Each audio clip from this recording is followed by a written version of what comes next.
Épisode 7. L'environnement de la croissance.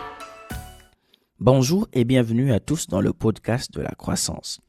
Votre source d'inspiration et de motivation pour vous épanouir dans tous les domaines de votre vie. Je suis Alex Chibaon, life coach, public speaker, leader maker and worship leader. Passionné par le développement humain et le potentiel illimité qui réside en chacun de nous.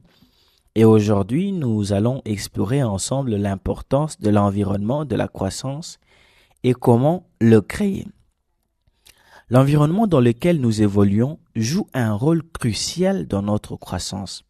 Un environnement positif et stimulant peut favoriser notre développement, tandis qu'un environnement négatif peut nous freiner. Créer un environnement propice à la croissance est essentiel pour atteindre nos objectifs. Par exemple, un lieu de travail qui encourage l'apprentissage continu, la collaboration et l'innovation peut être un environnement propice pour la croissance professionnelle. Un foyer où les membres de la famille se soutiennent mutuellement et encouragent le développement personnel peut faciliter la croissance d'un enfant ou d'un frère, alors qu'un foyer où les membres s'insultent à tout moment tue même l'amour-propre.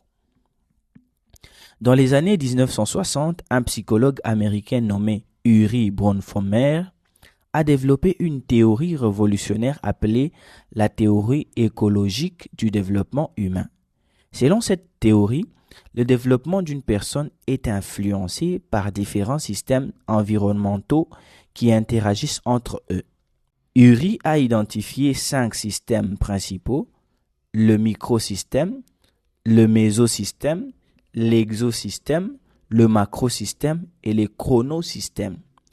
Pour illustrer cette histoire, Urie a mené une étude sur les enfants vivant dans des environnements socio-économiques différents. Il a observé que les enfants issus de milieux défavorisés avaient souvent des difficultés de développement en raison du manque de ressources et de soutien.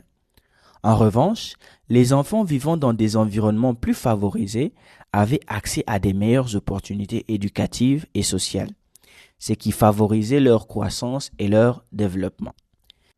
Cette recherche a mis en lumière l'importance de l'environnement dans le développement humain et a conduit à des changements significatifs dans les politiques éducatives et sociales. Par exemple, des programmes de soutien aux familles défavorisées ont été mis en place pour offrir des ressources et des opportunités aux enfants afin de réduire les inégalités et de favoriser un développement sain. L'histoire de Urie montre à quel point l'environnement peut jouer un rôle crucial dans la croissance et le développement d'une personne. Elle souligne également l'importance de créer des environnements positifs et de soutien pour permettre à chacun de réaliser son plein potentiel. Clément Stone dit « Votre environnement façonne votre destinée ». Et Jim Rohn disait « Vous êtes la moyenne des 5 personnes avec qui vous passez le plus de temps ».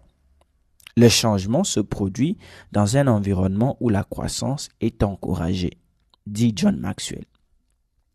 Il est donc important de comprendre que votre environnement de croissance va vous aider à grandir ou va tuer votre croissance.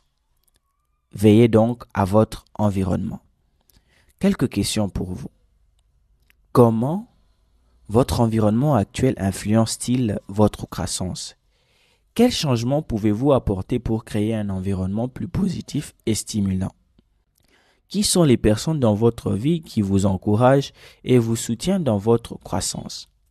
Quelques conseils pratiques et applicables immédiatement. Entourez-vous des personnes positives et inspirantes.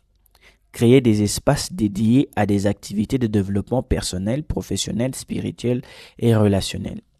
Éliminez au maximum les distractions et les influences négatives de votre environnement. Voilà, c'en est fini pour aujourd'hui. Nous avons discuté de l'importance de l'environnement de la croissance et des moyens de créer un environnement positif et stimulant. Rappelez-vous, un environnement favorable est essentiel pour atteindre vos objectifs de croissance. Prenez des mesures pour créer un espace qui nourrit et soutient votre développement. Quant à moi, je suis là pour vous aider à surmonter les défis, à atteindre vos objectifs, à vivre une vie épanouie et alignée avec vos valeurs et qui plaît à Dieu. Dans notre prochain épisode, nous parlerons des outils de la croissance et comment les utiliser. C'était un plaisir. D'ici là, portez-vous bien. On se retrouve pour le prochain épisode du podcast de la croissance.